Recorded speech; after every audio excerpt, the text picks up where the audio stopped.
What's going on, everybody? Happy Tuesday or Monday night, whenever you're getting to this episode, or maybe it's Wednesday or Thursday. Welcome to another episode of the Viall Files. Listen to your heart recap, as well as talking to country music pop stars. Kaitlyn Bristowe joins me today to help break down Listen to Your Heart, as well as talk about her new hit single, If I'm Being Honest. Very excited for Kaitlyn and her success, and it was very cool to talk to her about how long she's been working on this song, what the experience been like, et cetera, et cetera. So fun conversation as always with Kaitlyn, as well as kind of talking about just all things Bachelor. So I certainly hope you enjoy listening to the upcoming episode. I do have some sad news to share with you. Rochelle has moved on from the podcast of Viall Files. And it is definitely a big bummer, but we wish her a ton of success in the future. And she wasn't able to say goodbye on this episode, but we will certainly have her back down the road to see what she's up to and maybe help us recap an episode or two of The Bachelor. And so just want to say thanks to Rochelle for all she's done for the Viall Files. She was with us from the start. She has put a lot of work on this show, a lot of creative aspects and ideas that you see and listen to, and things that you enjoy from the show have come from Rochelle. So she will be missed. We wish her a ton of success going forward on her comedy career, on her acting career. She's doing a lot of great things, and excited to see what she has coming down the pipeline. So just want to say a big thank you to Rochelle for producing and helping produce this podcast for the past year and a half. And we wish her the best, and we are sad to see her go. So if you follow Rochelle, give her a nice shout out on social. And it's a bummer, but we are happy to see her move on, and wish her nothing but the best. Tomorrow, we will have a new producer. Excited to introduce you to her, and be sure to check us out tomorrow for a fantastic episode with Laura Morano, a very talented musician, singer, actor, actress. I don't know what the proper thing to say is these days, but she joins us, and we have a fantastic conversation. I think you will really enjoy it, so be sure to check us out tomorrow, Wednesday, that is, depending on when you're listening to this, for the Laura Morano episode. I think I've covered it all. Don't forget to send your questions at asknick@castmedia.com, cast with a K for Ask Nick episodes. If you are tuning in to listen to your favorite Kaitlyn Bristowe, be sure to check us out on Mondays for Ask Nick episodes. We give some great relationship advice. Well, actually, we give some relationship advice. I don't know if it's great, but people share their stories. It's very intimate. And I think we all learn a lot about relationships and love and life. And I think you will really enjoy it. So other than that, get ready for a great episode with Kaitlyn Bristowe, and I think that's about it. What's going on, Kaitlyn? Oh, just jumping right into it. Hi. I had a little moment this morning because I forget we're in different time zones, and I put on the camera at 11, and I was like, oh my gosh, he probably meant 11 Pacific time, because he wouldn't get up at 9 a.m. to podcast. Well, I would. And I thought, well, she's on Central time zone, so she probably doesn't want to do it in the afternoon. So that's why. I mean, Sundays are my day of doing absolutely nothing. So yeah, I didn't want to ruin that, Oh, well, thank you. I just don't want you to have your afternoon to do nothing, because nothing is something to do. I agree. It's called self-care. Yeah. It's like staring at the wall and feeling like not judging yourself for it. I would judge myself for that, though. Staring at the wall. Would you? You never just zoned out? I mean, yeah, but then I would judge myself if I was just staring at a wall. I'd be like, what's happening in your life, Kaitlyn, that you need to be staring at a wall right now? What is happening in your life, pop star? That's so funny. Jason said to me the other day, he's like, am I dating a pop star? I was like, no, you're dating a one-hit wonder. I'm not sure where it's going to go from here. It's pretty cool. I was watching the finale of Listen to Your Heart, and then, as always, they're going to like introduce the city of Nashville, and they'll remind you of all the legendary couples. I love how you, in your classic Kaitlyn Bristowe kind of comedy interjected, like, well, Kaitlyn and Jason. I'm assuming you were working on this song when you were filming the finale of Listen to Your Heart, yes? I was working on this song almost 2 years ago. Okay. But I was kind of like practicing and stuff. But it's so funny because, who was it? Rita Wilson. She was like, Johnny and June and like saying all these like iconic. And then when I was watching it, I kind of cringed because I was like Kaitlyn and Jason. And obviously that's my humor. And I was like, oh God, get over yourself, Kaitlyn. It came off just fine. I don't think anyone. Good. I mean, the fact that you dropped a song a few days ago was good time. And listen, like, good for you. It's a good song. It is. Thank you. I'm not even trying to be nice. I think, and just so like, as everyone does, people text, each other, and it's kind of like, did you hear Kaitlyn's song? They're like, it's pretty good. I'm like, I know, it's super fucking annoying. No, but I think everyone. I think it's unanimous that it's pretty damn good. Everyone seems to like it. It's not like, and you were texting me the night before, we were talking about something else, and you were saying, I'm dropping this song. I'm really nervous. And, this is before you sent it to me to listen to. And I was nervous for you in the sense that, like I said to you, it's just like, I know very little about music and the music industry, except that it seems like it's very hard to break into. The critics are that much harder, even fans, right? In the sense that, like, there's so many talented people out there, right? And even if you're not, like, for you, like, a lot of people might not even know you can sing, and people will put out music and people want to dislike it. I think their first reaction is, what? They're doing what? They're putting out a song. They think they can do this. Yeah. And they're looking, like, when they turn it on, they're looking to, like, nitpick. They're looking to, like, criticize. And so when you listen to a song and you like it, you're like, oh, fuck, damn, that's pretty damn good. Like, it's really hard to do. So I give you a lot of credit and congratulations on that, because I think it's one of the hardest things to break into. Thank you. Yeah, I was so terrified. It was like, I can't think of another time I've been that nervous for anything. And I don't get too nervous for much. I get more excited. And this one I was nervous in like a way where I was like, this is going to flop. I'm going to look like an idiot. And because of that same thing you're saying, like, I'm in Nashville. It's like the most talented city for singer-songwriters, musicians. And I always say that people ask why I was so nervous. And I keep saying, like, we all do it on Instagram. We compare ourselves to other people and how much better their lives look than ours. It's the same thing. I'm like, I'm in Nashville, and who do I think I am? Like Carrie Underwood coming off a reality show and dropping like a song, and I'm nowhere near Carrie Underwood's like vocal talent. Carrie Underwood got her start on a reality TV show. I know, but she's the only one that can like she was so legit, and I kept comparing myself to her voice, being like, well, I don't have a Carrie Underwood voice, so who am I to release a song?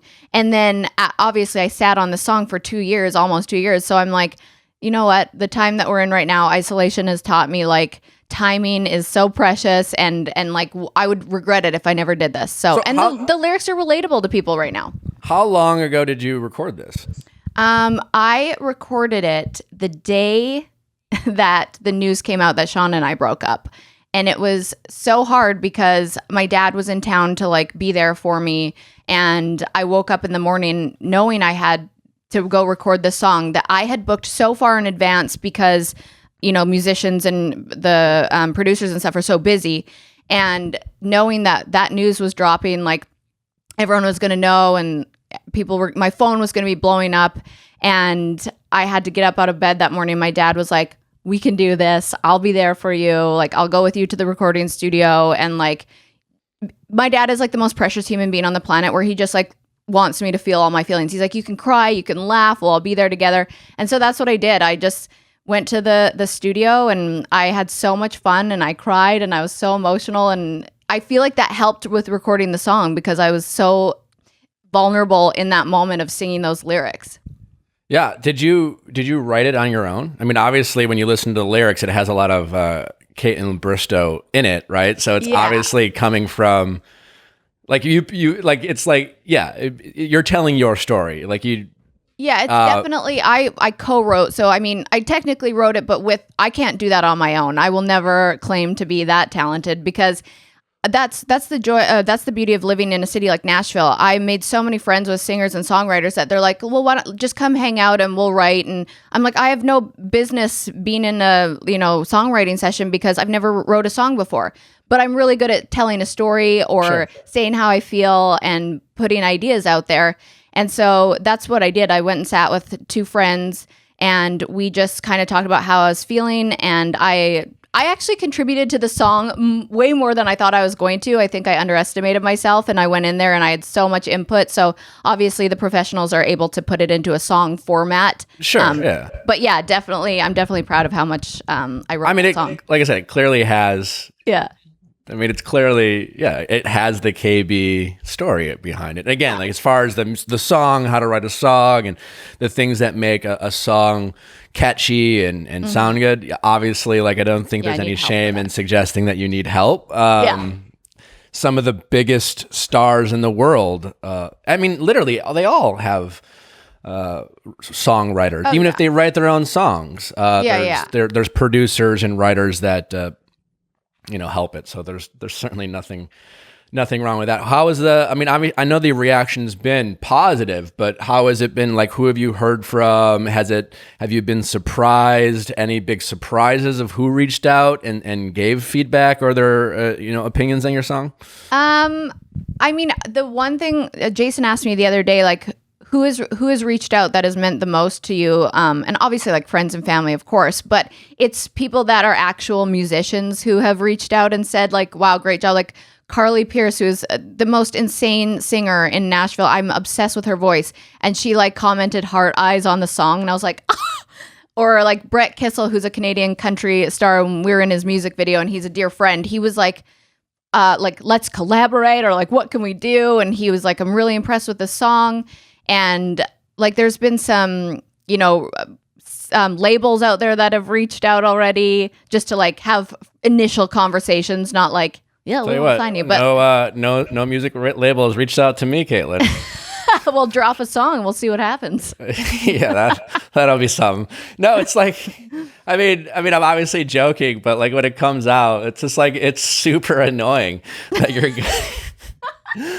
like, I'm good at the dumbest things, like painting Bob Ross paintings and roller skating and ironing. Like, but that works for you. And what I saw that, though? Like, when the hell did you learn how to roller skate like that? I roller skated like every Saturday as a kid growing up in Wisconsin. I was like, that was a hidden talent that you dropped on everybody. I was like, what? Yeah. Where'd that come from? Yeah, there's no, I haven't been reached out by the roller skating producers of the world. You're not going to be in any roller derbies anytime soon? That's the dream. But no, listen, I'm going to be honest. Like, people always, there's always that question of, what's one talent that you don't have that you wish you could have? And I've always said to be able to sing. And I've even fantasized about like the idea of having musical talent, being able to sing and literally do what you did. Like this idea that I could have this like secret talent of singing that would write a song and I would just drop it on my Instagram. They're like, hey, surprise, I'm a musical genius. Like, and everyone would be like, oh, like you literally did that. And it's so fucking annoying. I even found like that was part of my fear of doing that and releasing it. I was like, this might be annoying to some people. No, I mean, like, it's awesome, and I'm really proud of you, and it's super awesome, and I think it's great. But like, the jealous bone in my body was really throbbing. We'll find something for you to release and get signed on. No, it's totally gonna be something fine. Dumb, but it'll be fun. BetterHelp. Well, people, about BetterHelp. We've talked a lot about it on this podcast. It's an absolutely fantastic app that helps promote strong mental health. And if you've ever considered, thought about talking to a healthcare professional for your mental health, now is a great time to start, and BetterHelp makes it very easy for you to do that. So whether you are suffering from depression, stress, anxiety, relationship problems, sleeping, problems, LGBTQ matters, grief, anything. It doesn't really, maybe you just need to talk to someone. Talking to a mental health specialist, a professional, is always something we promote on this show, and they make it very easy to do out of the comfort of your home, through virtual videos on your tablet or phone. You take a test, and they will align you with a professional that fits your needs. If you decide it's not a good match, you can always change, no problem. And again, like to just make it super easy, super comfortable, and they're doing great things. I've had friends who've tried it. They give great feedback. They are glad they finally got to the point where they talk to someone. So if you're ever wondering or considered it, now's a great time. So like I said, I want you to start living a happier life today. And as a listener of the Viall Files, you'll get 10% off your first month by visiting betterhelp.com/VIALL. Join over 800,000 people taking charge of their mental health. Again, that's BetterHelp, HELP.com/VIALL. Natural habits. Well, people, I know we are staying inside a little bit more now due to the pandemic we are facing, and always important to have clean, healthy indoor air, and you want to smell good. And diffusing essential oils are a great way of doing that. Natural habits are essential oil blends that are perfectly and strategically designed to have great smells and have medicinal benefits, like our release blend that helps you relax and calm down and help you sleep better at night. Our center blend that helps with headaches. We have great feedback from our customers on its ability to help prevent the start of a headache and help relieve them. And so they're just safer ways to, if you're trying to like wean off taking ibuprofen for headaches, always a great option to try essential oils. Also just a much healthier option than, burning candles or spraying Febreze or plugins. All those are just toxic chemicals. So try out essential oils you haven't. NHOils.com, NHOils.com. And how about we'll do code KB for Kaitlyn, our guest today. Code KB, letter K, letter B, for 30% off your order. Free shipping. Check us out at NHOils.com for USDA organic certified essential oils. I do have to ask, you mentioned people reaching out. You mentioned you recorded right after you and Shawn broke up. Did you hear from Shawn? Did he send you any congratulatory, like, hey, I'm proud of you, nice job, text, anything? No. Nothing? No. No, I didn't expect him to. It's so funny because he did actually reach out, not to me, but to one of my friends, asking for a guitar back that we bought together about 5 years ago. And I was like, why now? Like, I'm just like trying to like start learning the guitar, whatever. So he did reach out about that. And so I just reached out to him and I said, hey, yeah, you can come get your guitar, like whenever. And he said, thanks, I appreciate it. Whatever, not a big deal. And then, it was absolutely devastating when Tucker, his dog, died, because I loved that dog so hard. But I was obviously devastated for him because I know that was his absolute best friend. Like, I was always worried about that day when that happened. And of course, I reached out and said, so sorry about Tucker. You gave him such a good life. Are you okay? But I still haven't heard from him since that. Did he hasn't wrote back. Respond to you No. about the dog? No. I mean, everyone grieves differently, and I totally understand that, because honestly, if I put myself in that position, I would probably not want to talk to anybody, especially my ex. Yeah. Especially my ex. So I'm not going to hold it against him, but that's kind of the only interaction we've had. It's still a miss on Shawn's part. At least right? You could, like, how hard would it have been to be like, hey, congrats, really neat what you did. But I know. I'll just say it. You don't have to comment. I'll just say, like, he could have been a little bit more gracious. It's fine. It's still you know what? Maybe he listens to my podcast and he will take some, maybe he'll take this, right? Shawn, totally. If you're out there, feel free to congratulate Kaitlyn on her success. No, because now it's forced. No, I know. Listen, he doesn't listen to my podcast. If there's anything I'm sure of in this world, is that Shawn does not listen to this podcast. Right. Are you like, you said you worked on the song for 2 years. Yeah. I mean, do you have other things you've been working on, or is it like this has been the focus and now you're like, oh shit, it turns out people like it. Now I'm even more motivated to keep writing? Or, sometimes, again, not with music, but when I'm creating other things, I'll be so invested, and the idea of doing it again does seem like a bit. Well, it's like, how could I do this again? So where are you? Where are you in kind of next steps in your music career? Yeah, that's kind of how I'm feeling. I do have a couple other songs already recorded, but again, they were from quite a while ago that I'm like, are they dated? Like, do I need to redo them? There's one song that I really love about whiskey that I wrote that I'm like, it's super catchy, but I feel like I want to like, the production needs to be a little bit up to date or something. I don't know. So I'll probably release that one. And then, yeah, I kind of got, I thought I was going to release it and be like, oh, that's a fun thing to do. Like release music and have people be like, ooh, talk about our song and everybody can relate to it in this time. And then when I saw the feedback, I was kind of like, exactly what you said. I got motivated again to be like, oh, well, I should probably write more and release more music. But then that little negative voice in my head goes, leave it at a one-hit wonder because everybody loved it so much. Then after that, that's when the people are going to be hard on you because they'll be comparing it to that song. And also, you know, like the hype of me putting out a song is probably what got me on the top charts is because people are just curious. Like you said, they wanted to not like it or like hear what I sounded like. And now I'm just being negative. Listen, there's definitely some of that, but that doesn't matter. This is like, just me making excuses again to not do this. It's still a big deal that it reached number one, and whether it was people just doing it out of curiosity, and certainly because it was new, fine, it doesn't matter. It was still an incredible accomplishment. And yes, listen, the best artists in the world release hits and they release stinkers, you know? Yeah, that happens. And I'm the same way when Taylor Swift releases music. Like, I always want to critique, and then I'm like, who am I to be doing that? And I always end up loving her catchy songs anyways. So not that I'm Taylor Swift. That's part of being a fan. But also, yeah, you don't even have to record. I mean, you don't have to release anything you record. I mean, that's true. Are all your songs going to be about alcohol? Probably. But if you think about it, what country song does not talk about alcohol? I was going to say, in true country fashion. I mean, like... It's like my way to... It's like, finally, I won't be judged for talking about drinking all the time if I put it out into country music. I made that count. Should I do a roller skating music video to your song? And like, yes. Okay. But I can't believe you just thought of that now.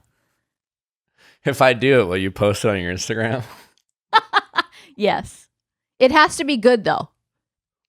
Because if there's one thing I'm good at, it's making roller skating music videos. Wait, only if you're wearing a scrunchie, too. I cut my hair. You put it on your wrist.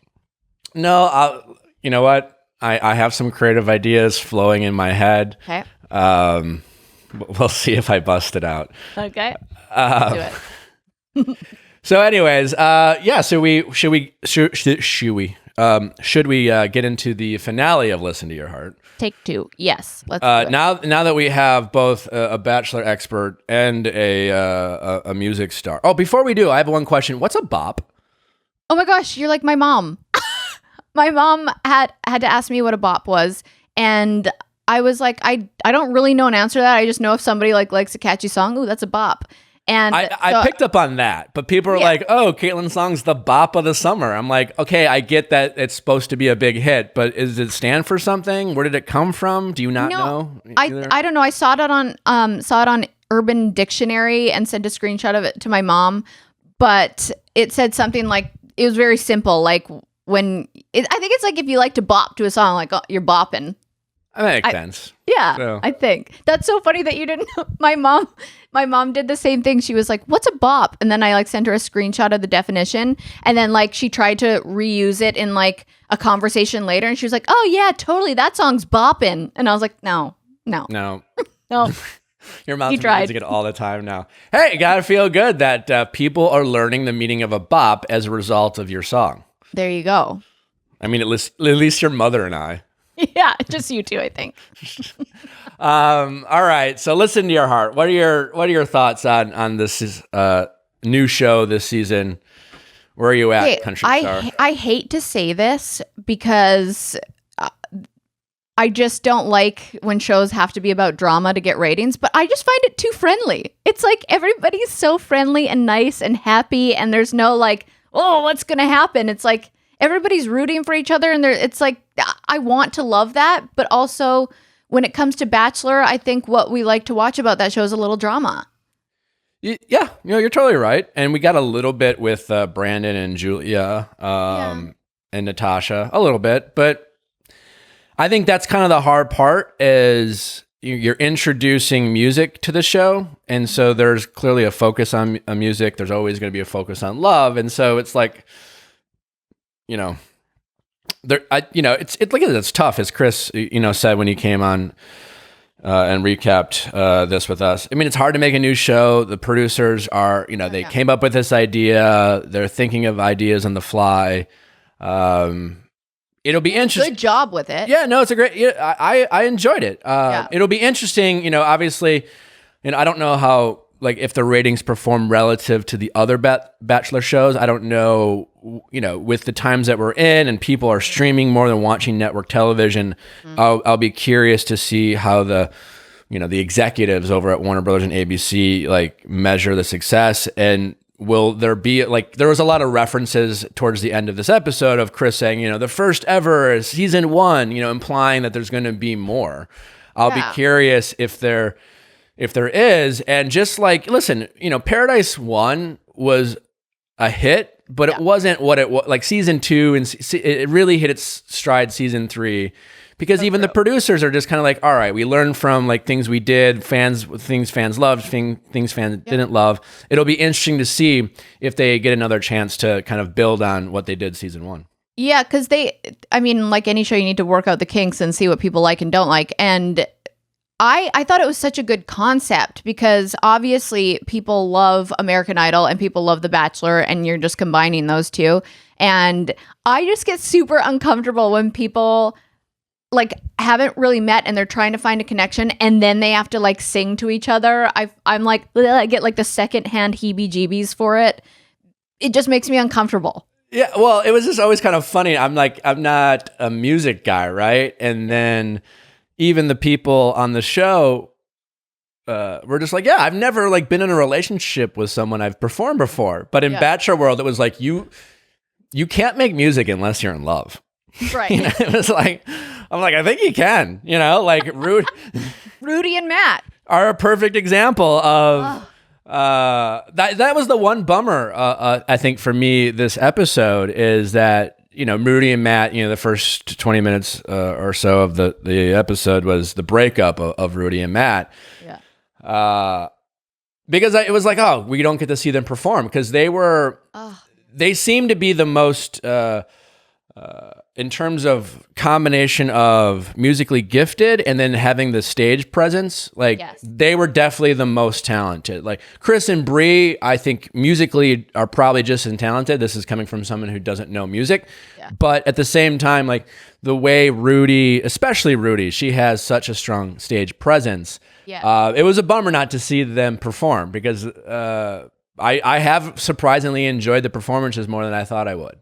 Same. I was so bummed. I was just fake it. We want to see you perform. And I thought it was so cute that Matt was I could act in love with her and we could go on and perform, but he obviously was not feeling it enough to do so. But their chemistry on stage was so fire, and off it obviously wasn't there. But like you said, when I'm watching Chris and Bree, they're very just calm on stage and not a lot of energy, but their voices are so insane that you're into it.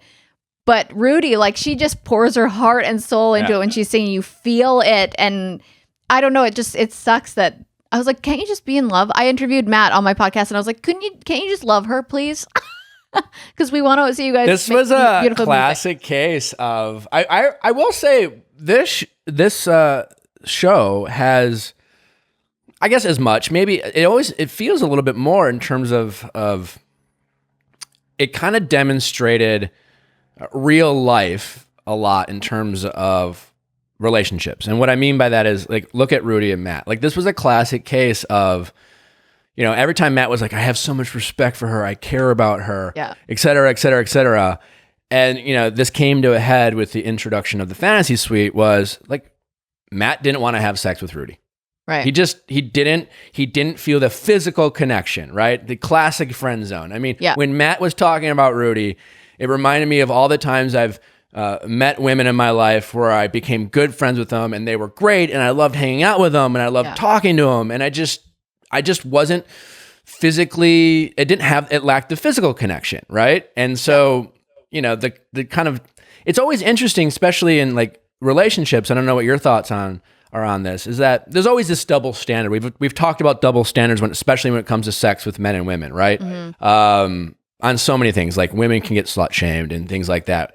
At the same time, it's always interesting because there's always this expectation that guys are always into having sex. We're always up for it. Like, we will fuck anything, and what, that's not always true. And there are a lot of guys out there, and I can relate. And Matt's one of them, where it was just like, she likes me. I can tell she likes me. I'm not going to go there. I'm not going to cross that physical line because I don't want to do that. Yeah. And it's weird because has that ever happened to you? And without getting into detail, I feel like when a guy gets rejected for having sex, he's like, whatever. I'm shooting my shot. Guys get rejected for sex all the time, but I feel like women feel, because of the social standard of guys will sleep with anything. If they feel like a guy doesn't want to sleep with them, it feels like a bigger rejection. Does that make sense? Women, I think women are just a little bit more emotionally attached when it comes to being physical. Sure, totally. Yeah. But I just think I think there's always this expectation. I mean, even when I was in relationships, it was just when I wanted to have sex, they would often be like, I don't want to have sex tonight. I was like, okay, and then if once in a while they're like, oh, let's have sex, and I'm like, I'm tired. They're like, what? What do you mean you don't want to have what? No, there's no, I think it's the emotional part of it. That's what I think, coming from a woman. But who's to say that? Why couldn't Rudy and Matt go there and just hang out? I don't get it. Why does that mean that has to be physical?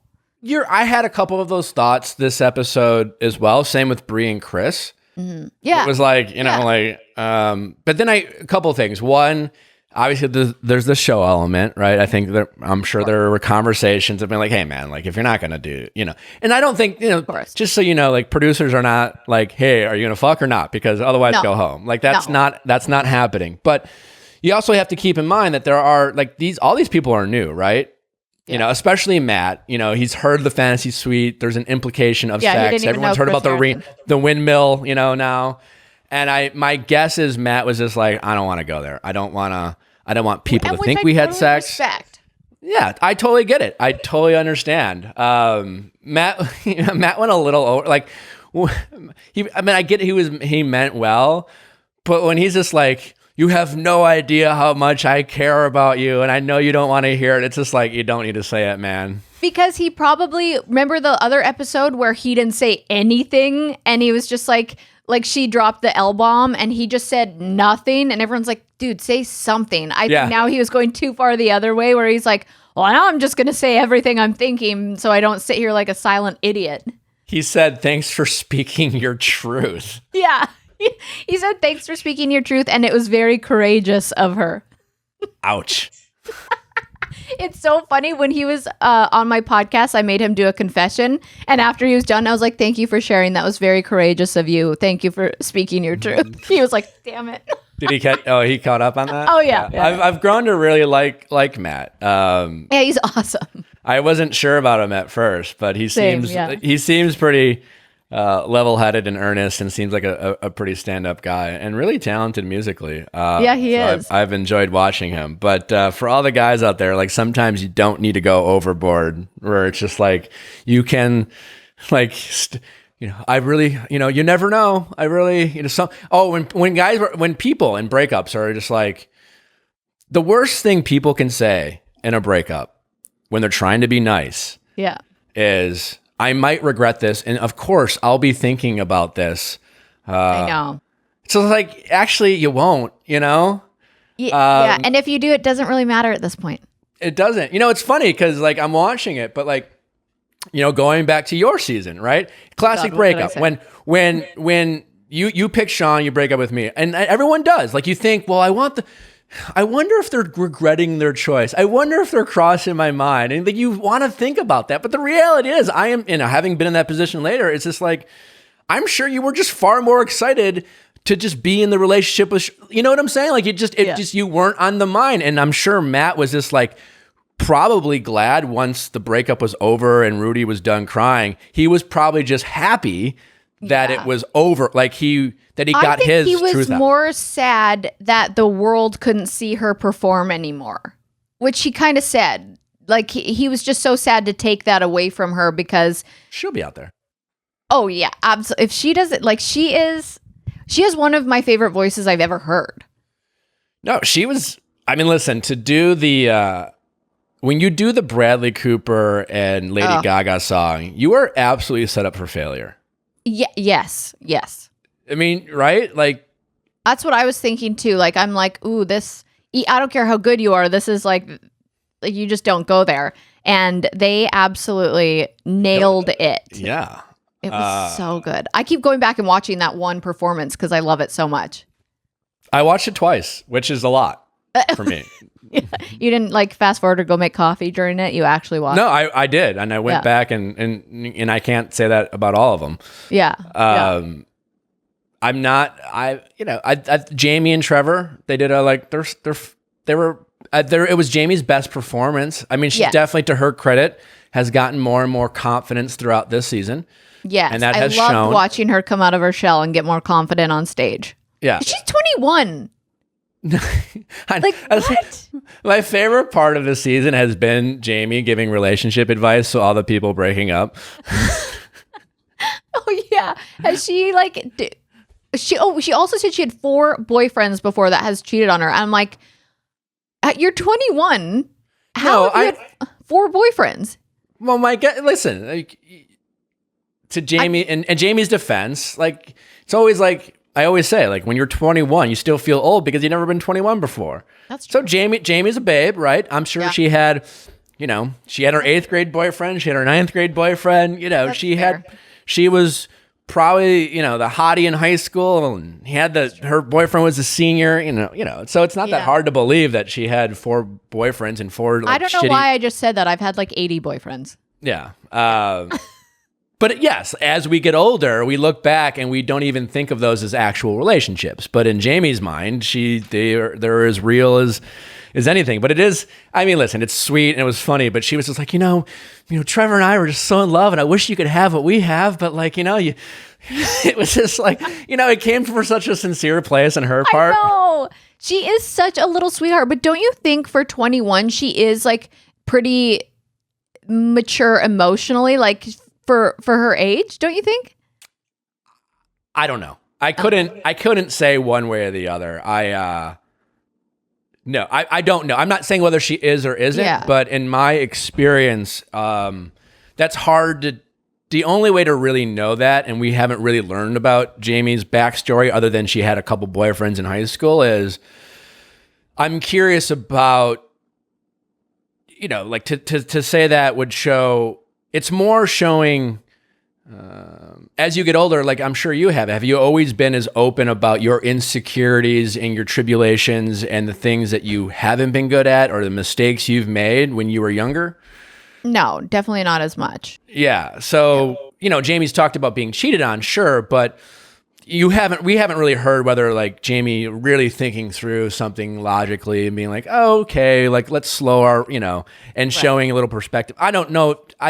Who knows? I'm not saying she isn't, but I can't. Right. We just don't see that. I see a lot of excitement from Jamie. I see a lot of like optimism, and that seems a lot of cleavage. Yeah, that seems to track with someone in her age, and that's totally fine. It's totally fine. I liked their second performance. Wait, I can't even remember what song they did. The first one, I remember. Well, obviously I was there, so I remember watching them, and I didn't have anything to compare it to yet. So I was like, I don't know who's been on the show. I don't know what the other singers were like up until this point. They're the first people I saw, and I remember being like, oh my God, she has a great voice, and she kind of took over like Trevor, and he was just kind of there. And their second one, I was like, "Ooh, okay, that was really good." And then when Chris and Bree came in, I was like, "Oh, They were incredible. Like their performance was electric. That second song that they did, and they had the energy and they were working the crowd and they were like in love. I felt like that was good for what they usually are. They're usually kind of dull on stage. And their second one, I was like, there it is. Yeah. Did you, so I think you kind of answered that question, but being there live, you felt a difference between Brie and Chris and Trevor and Jamie? Yeah.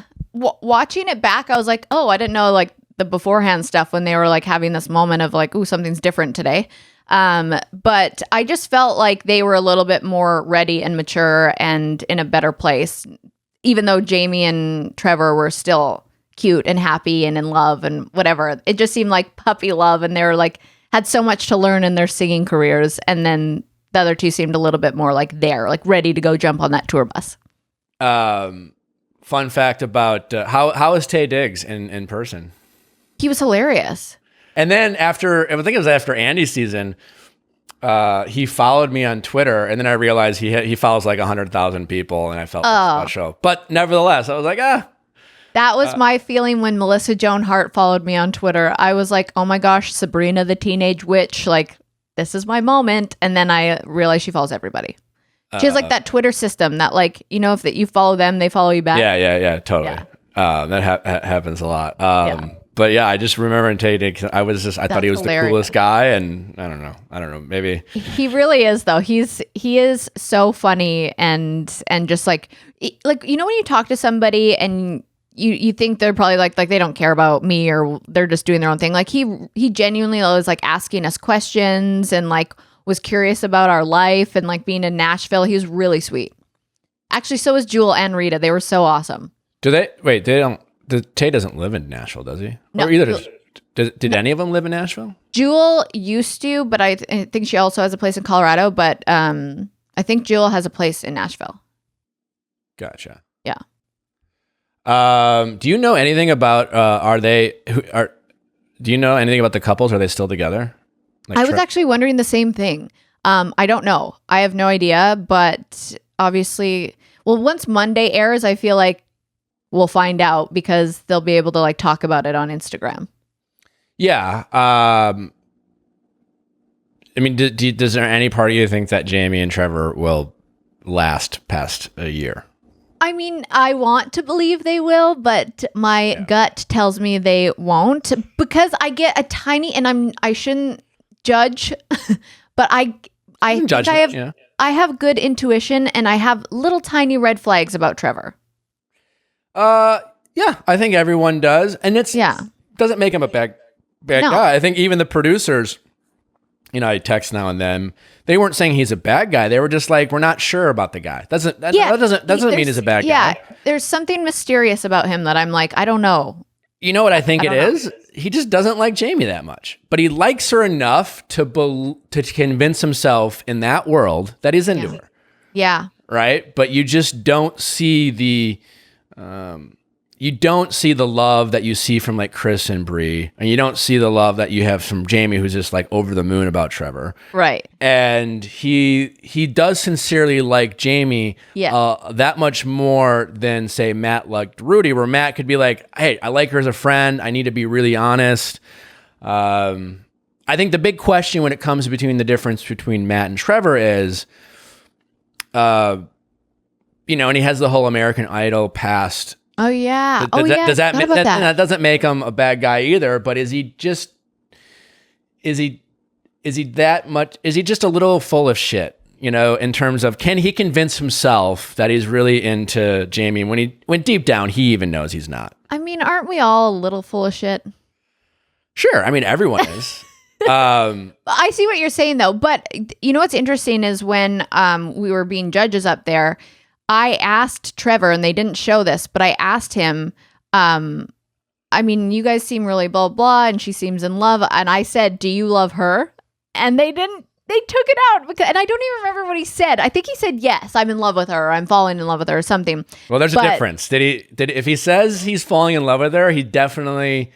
I can't remember. And that's when they were airing it and I was watching, I was like, oh shoot, they took that part out because I don't remember exactly what he said. Probably he's falling in love with her. Yeah. Here's my guess. It read, especially after they watched it back, it read like he doesn't love her at all. So they took it out. You know what? You're probably right. Because it's the finale. You need to I also think I'd remember if he said, I love this girl. Yeah, put it this way. He wasn't just like, God, I couldn't love her enough, and I'm truly deeply emotionally attached to her. No. And I always question people. And again, I don't think I don't know Trevor. Yeah.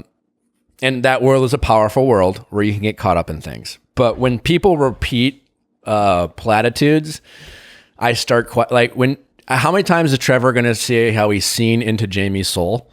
First of all, yeah, he did say that a lot. I don't know what that means. Second of all, I'm not sure. He really wanted to hit that point home. Yeah. Yeah. Okay.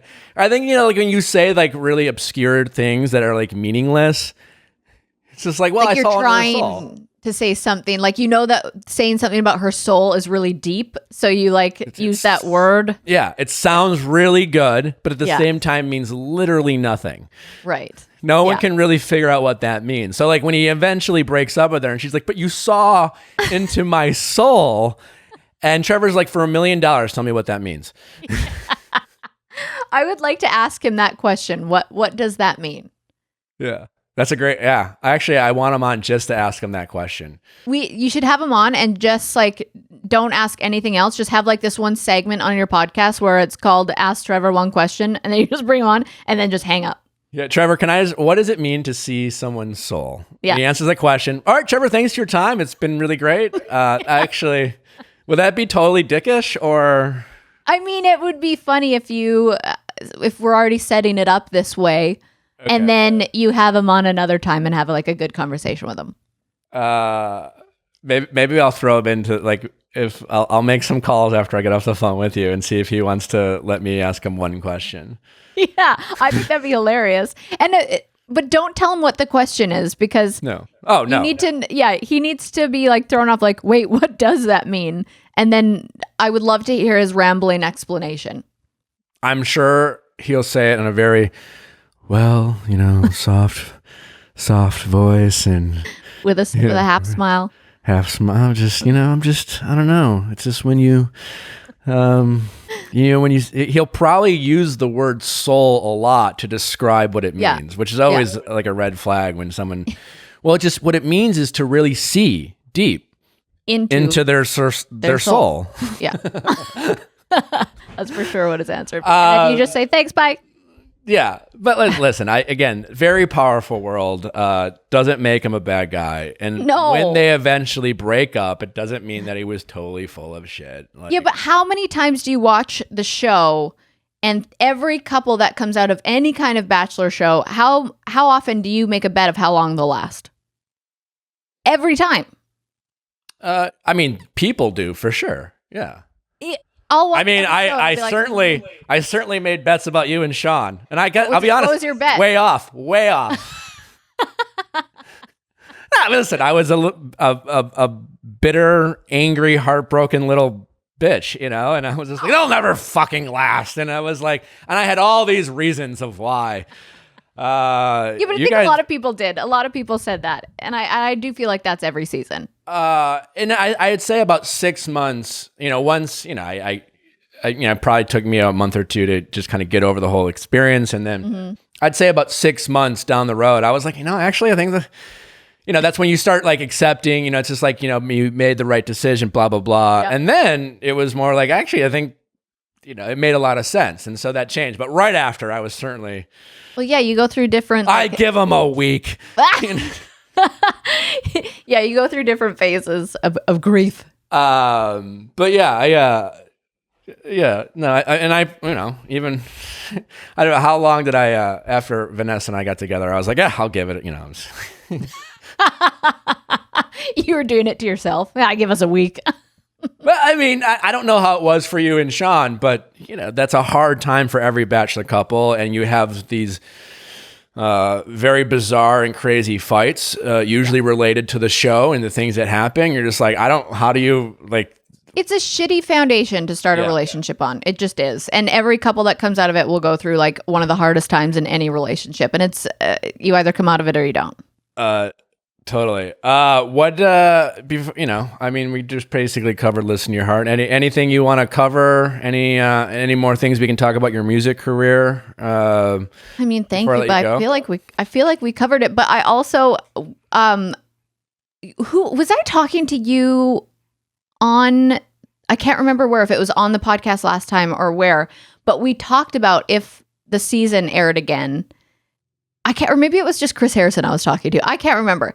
But the fact that they're playing 10 seasons again, how are they going to break it down into 3 hours? Are they going to show, this is why I'm curious, are they going to show like, just like basically try and wrap it up in 3 hours of what happened? Or are they going to show like never seen before footage? Well, I don't know the answer to their question. I said to them, they absolutely should show never seen before footage. That's what I think. Because I've heard that it's more difficult to find old footage than you realize. Because as and I've talked about this there, and like they're filming hundreds of hours of footage, and they might use 8% of that, right? Right. Most of which is just like people talking about the lamest things, right? Yeah. They can't possibly hang on to all that inventory. So after a few years, they get rid of it, right? And so it sounds like there's a lot of things that are they don't have anymore. I didn't think about that. Yeah. But there's some, I mean, I'm thinking about your season. I'm thinking about my season. I'll just say this. There are people who get protected that have done some shit. And I personally would like to see the light of day. No. I know. That would be really compelling. I don't, because I just watched, I can't remember what this show is called. It's some documentary on Netflix where they have like 6 different episodes in one season. And this one was about, like, remember Jenny Jones and like Phil Donahue and like Maury Povich? Yeah. Are you talking about that Netflix doc about like, I watched it. It's awesome. Yeah, it's about the press and like ratings and I forgot what it's called, but I'm 4 episodes in right now. It's really good. I watched one and it was about the Jenny Jones show and how they like humiliate people and all at the expense of people's emotions for ratings and all this stuff. And this guy ends up killing his best friend because he embarrassed him on national television. And this guy was not triggered. Great, but the show itself is Yeah, it's terrible, but like it's fascinating hearing. Yeah.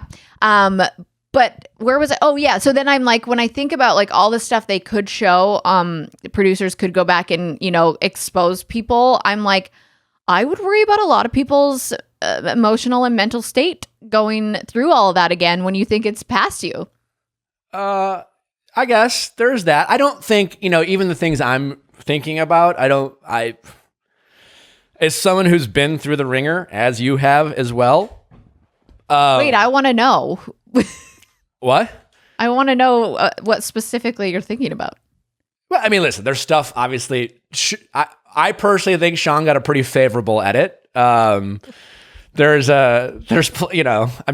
whatever. Anyways. And also, like, I say this knowing that, like, did Shawn do anything like egregious or terrible? Of course not, right? No. It's all within that silly little world of what they choose to emphasize or things they might say. I still think he got a pretty favorable.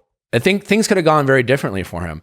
On my season, there was an epic battle between Vanessa and Rachel that didn't see the light of day because, Vanessa was my girl and Rachel was and it was kind of like, I think there was a thought like, this isn't going to do anyone any good. And it would have been less good for Vanessa is my understanding. Yeah. And, of course they have to I'm not necessarily but do I think, I wasn't there. I didn't see it. I'm actually curious about the fight. I know. Don't you wish they could just send us certain things that we could ask for? Be like, ooh, could I see that? And they could just send it over. I would personally, I don't know if they're airing mine. I think there's some discussion, but like if they did, I would fucking love to see that fight. Yeah. I heard it was epic. I heard it was like really juicy, and they were just like out of. I mean, I can only imagine those two personalities going at it. Oh, and I guess they really did. Wow. And it was a real shame from a TV standpoint. I mean, I appreciate it because at the time they did me a favor. And I think they did a Rachel a favor, and they certainly did Vanessa a favor by, being like, you know what, we're just gonna, and for all the heat that producers get, they do look out for us from time to time. Yeah, they do. But there's like, I'm trying to think, like even if you think back onto my season, however, that's like 5 years ago, it's crazy what they were allowed to even get away with then, where it's like so wrong in the times now. Broke like Bachelor? What? Yes. Yeah. Yes. Like JJ and Clint, that whole thing. I'm like, that would not fly in 2020. Yeah. When they air your season, that's certainly, they will breeze right through that. Yes. And be like, yeah, we know that joke we said. Yeah, that's not funny anymore. A little tone deaf. Probably, yeah. A lot. It'll be interesting. Also, like, I'm sure, like, it will be fascinating. We've talked about this, and I'm sure you've addressed it. You walked so Hannah Brown could run. Your fans' reactions to you being progressive with your sexuality was treated far different than Hannah Brown was treated. And so people seeing that through a different lens. Yeah. Even myself, right? Like, when I showed up on your season, I was the villain from Andy's season. It was like, and so because it was funny when I remember watching when I came on, other than like my hair, I was pretty fine I was actually fine with my edit. Like, I didn't like my edit on Andy's season, but I honestly thought I got a fair edit on your season. Mm-hmm. It was just like, if you didn't like me from the previous season, there wasn't enough there to like completely change. I mean, I changed some people's mind, but it wasn't the 180 that you saw, right? So it will be different going back. Again, I don't know what they show, what they focus on, or how much they cram in. I'm curious what they'll show. And like, how like some of us can get like the screener. So if we podcast, we can have a little heads up. I wonder if they'll let us see those beforehand. I think they probably will. I don't know. I've actually thought, do we recap a recap? Yes, because it's so interesting, like to take a whole season and cut it down to 3 hours. I just don't know how they're going to do it with telling a whole story, especially when I'm not with that person anymore and some people aren't. And like Sean Lowe, married with 3 kids, like, are they going to, I don't know if it's going to be like a feel good thing or a like dramatic thing. I don't know. My understanding is it's intended to be a feel-good thing. Even like the villains from whatever respected season, I think it's also different now too. I forgot the girl's name who was the villain on Sean Lowe's season, but for example, Tiara, yeah. But it's also different times. You look at Corinne from my season was like the first. In a traditional sense, Corinne was the villain of my season, and she was also the star. Yeah. You know what I'm saying? And people appreciate villains differently than they do now. Mm-hmm. Demi would have been the villain of Colton's season, and look at Demi now. It's this different. People view it different. They view it in a different lens. So I definitely don't think the show's out to get anyone. No, I don't think so either. Never seen before footage. Again, there's only so much time they really can focus on something. And half the time, for example, like when I was the villain in Andy's season, it's like there's a build, right? Nick's strategic. So every week it was just a reminder of these little things. And there's this build. I don't think they can build up. What they're going to show is like these little fights. And either way, it's just going to be fun to watch. It'll be more like I feel like a Real Housewives, where it's just like, no one's a villain. Everyone's just fucking crazy, and it's funny, and it's great. And, if someone has an amazing one-liner, we'll love that, right? Yeah. I honestly think like the Tiaras of the world, if they like show her, people will, instead of being like, oh, I hate that girl, like they would on Twitter, they're going to be like, rock star, Totally. I think it'll be more like changed. That. So that will be it will be interesting, but yeah, it'll be kind of fun. Where are you now? Yeah, and it will be interesting. Like obviously, you and Shawn, Vanessa and I are not together. Ben. I know they're airing Ben's season. Like Ben and Lauren are not together. Yeah. I personally don't think there's anything wrong with like, Vanessa and I are not together. But do I think it's weird if they? I'm not ashamed of that story. Right. I'm not. It's not awkward for me to watch it back. You and Jason, for example, are in this great relationship. Like, is it, do you think is I know Jason, I talked about it a little bit when he was on my podcast. He doesn't seem the least bit bothered by the possibility. I'm more bothered than he is. Yeah, I'm more like, What scares you the most? You know what? Honestly, it's not even that it scares me. It's just reliving, a certain relationship. Like, I don't know, it just to relive that, it's just so hard for me because it was so different in that show to what it was and then to now that I'm like, I just don't want to go back there and be in that mindset. Do you think and I'm just thinking out loud, but what do you mean, like, I'll speak for for Vanessa and I, right? Like in that world, I was head over heels for her. I was just like, I was, when I teared up on our first one-on-one date, those were very real tears. And what those were was relief of like, thank God there's someone here that I'm falling for. And again, we just weren't compatible, nothing against either of us. But it wasn't like our relationship on the show was not what our relationship was, as you said, in real life. And are you afraid of like people glorifying that relationship now that it's over? No, because I think people have just seen, and I've always been so open and honest on podcasts about things and how I feel. And like, I feel like everyone just sees how happy and content I am right now that they'll be like, and it was so long ago, like 5 years is a long time. I think people will just find it entertaining and fun to watch. I think so.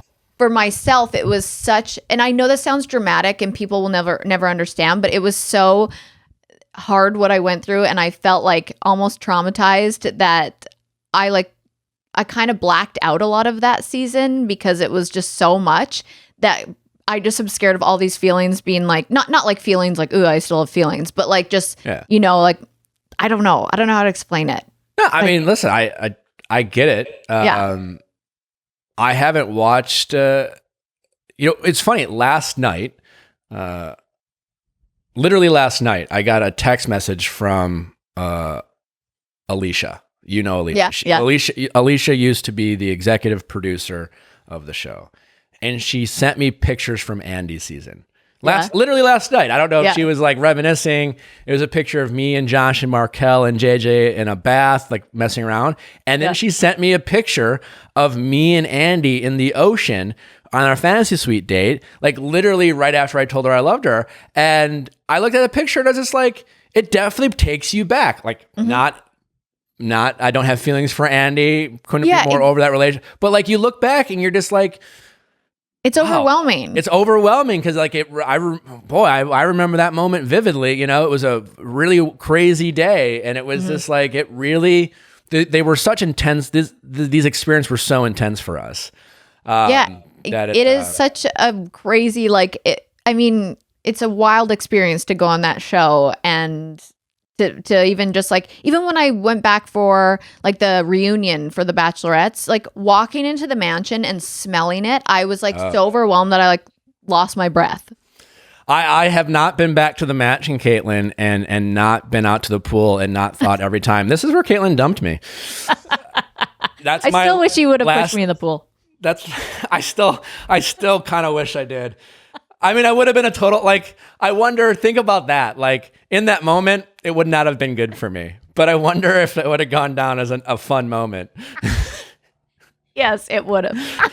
Oh, God. I just, like really gently. Like, not aggressively. Yeah, right. You don't weigh that much. Just like a little. Just a finger. Yeah. Just. Yeah. A little shoulder tap into the pool. Like, I'll walk myself out. Yeah.